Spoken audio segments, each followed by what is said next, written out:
Thinking about future technology always sounds cool. But let's get back to the past and check out the top 10 technological systems ahead of their time. Number 10. Minitel. A forerunner to the modern Internet, Minitel was launched in France in 1982 and survived for 30 years. From small, tan-colored plastic terminals, users could check the phone directory, reserve train and theater tickets, browse news headlines, and enter chat rooms. By 1985, the Minitel system was connected to over 1 million French homes. The number 3615, which Minitel used to access associated toll services, was once as ubiquitous in the French media as www is today. At its height, the system was installed in 9 million homes, with an estimated 25 million users and 26,000 services offered. However, the technology, while revolutionary at the time, had serious limitations. The terminals could only be used to call up specific, official addresses, there was no search function, and the terminal could not store or analyze information. It was also relatively expensive, though some services like the phonebook were free. Many of the Minitel's functions were soon to be subsumed by the more flexible Internet. However, there were still 810,000 Minitel terminals connected in 2012 when the system was finally shut down, and many older people were resistant to giving it up. Number 9. Morgantown PRT. In the 1960s and 1970s, there were many proposals to build personal rapid transit (PRT) systems, where riders could hop into small cars and be taken directly to their destination without stopping in between. Though the concept was sound, it was often difficult to get funding for the revolutionary transport technology. One of the first working examples was built in Morgantown, West Virginia, in 1975 as a transportation research project. It was funded by the federal government and developed by Boeing. It runs between the campus of West Virginia University and downtown Morgantown, carrying 15,000 passengers a day during the fall and spring semesters. The system features 71 self-propelled carts moving at up to 48 km per hour on a 14-kilometer track and is said to have helped to vastly increase enrollment at WVU. Prior to the system's development, the university had to rely on an inefficient system of shuttle buses, and students were even banned from taking classes at different campuses, as there was no reliable way to get between them during the break period. Today, the Morgantown PRT has become a safe and reliable part of the city's infrastructure, helping to relieve traffic congestion. Number 8. QUBE. In the 1970s, Ohio Warner Cable constructed an experimental two-way cable system called QUBE in Columbus. It featured an interactive remote control system through which viewers could use an 18-button, book-sized control box tethered to their televisions by a cable to vote on different topics, share their opinions, answer quizzes, and order individual pay-per-view movies and adult films.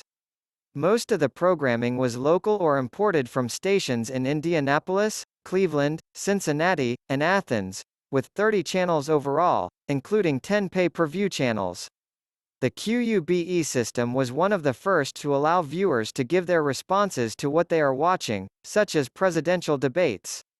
QUBE was also capable of narrowcasting in order to provide educational material to specific subscribers.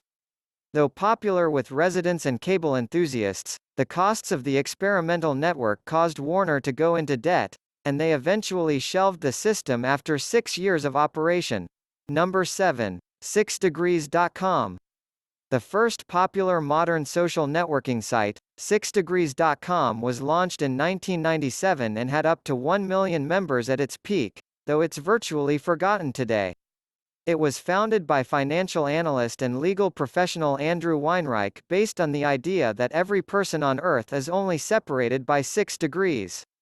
This was possibly based on the parlor game, 6 Degrees of Kevin Bacon, in which players attempt to connect other celebrities to Bacon via movie appearances with as few steps as possible. The site was revolutionary for its time, featuring personal profiles, instant messaging, friends lists, and the ability to search other members' friends lists. It allowed users to develop a web of contacts, send messages, and post bulletin board items to their first, second, and third degrees. The problem for Weinreich was that monetizing social media was a task that the existing economic model of the 1990s could not support in the absence of an internet advertising revenue stream. Financial losses and issues with proliferating spam forced Weinreich to close the site at the end of 2000 and sell it off to Youthstream Media Networks for $125 million. Number 6. Sega Channel. Sega Channel was an early attempt to stream digital content to the Sega Mega Drive. As the Internet was still in its early stages, Sega collaborated with cable giants Time Warner Cable and TCI to deliver games over regular coaxial cable.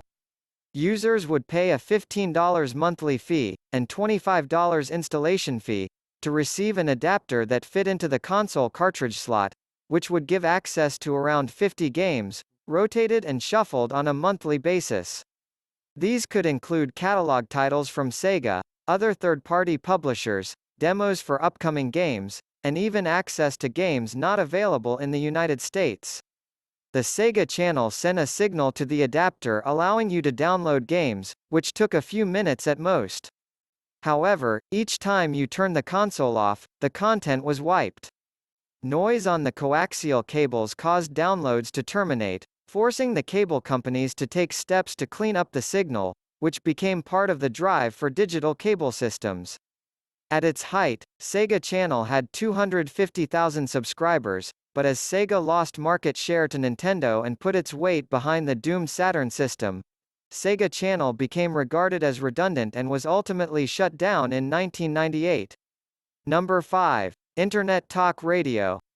Back in 1993, Carl Malamud launched the first foray with Internet Talk Radio, a weekly, 30 to 60-minute radio talk show broadcast on the Internet and downloaded through FTP. Each program was built around an interview with a particular individual of note within the computer network field, called the Geek of the Week segment. An early hurdle was the fact that many home computers at the time were unequipped with sound and unable to handle the 64,000 bits per second data stream required to download the show. But computers at universities and businesses were in a better position, and innovations in home computing were just on the horizon. At the time, some criticized the whole concept as a waste of precious network bandwidth, since the average show came in at a whopping 30 megabytes of disk space.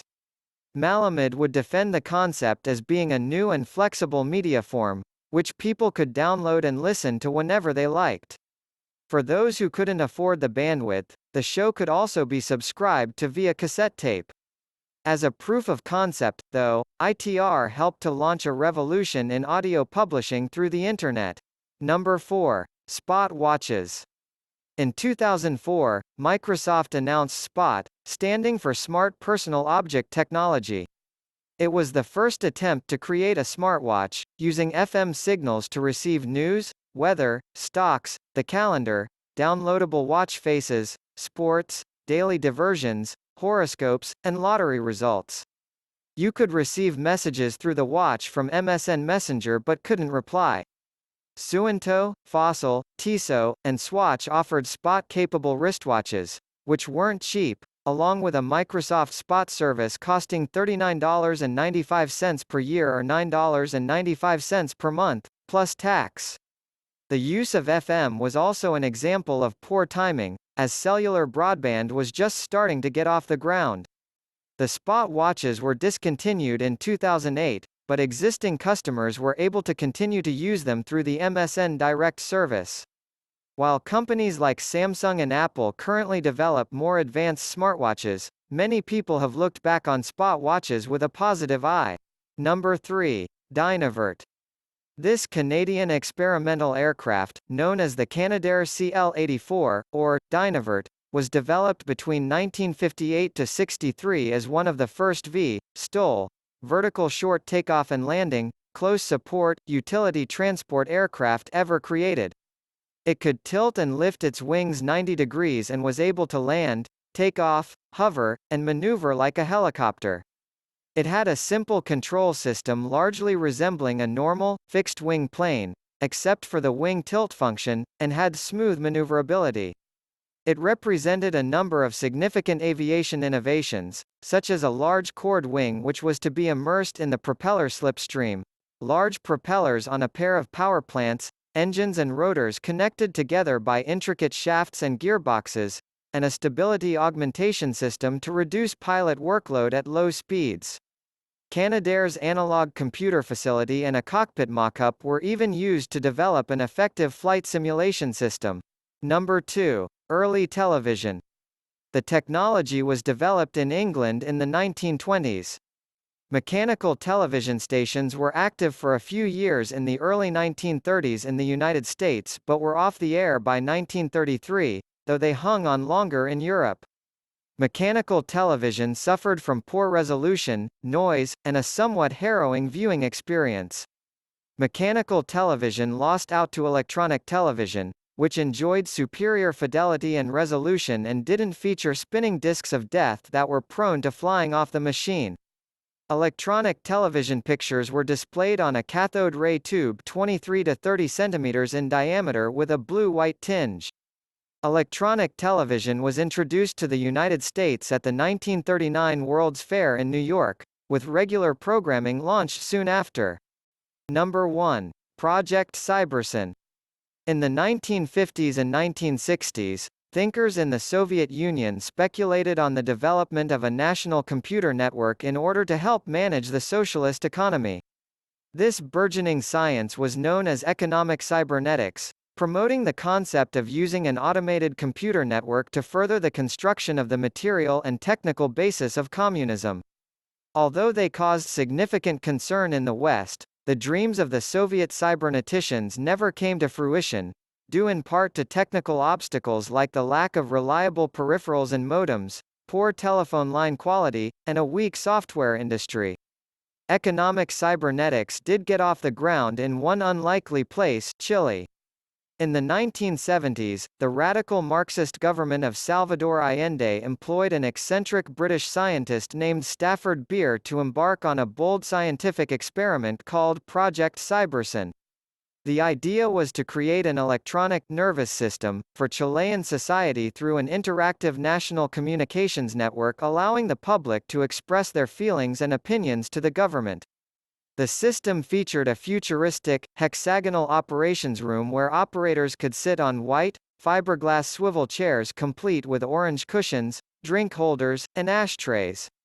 The project was ultimately hampered by internal frictions, while the economic sanctions placed on Chile by other countries such as the United States led to the right-wing coup under Pinochet.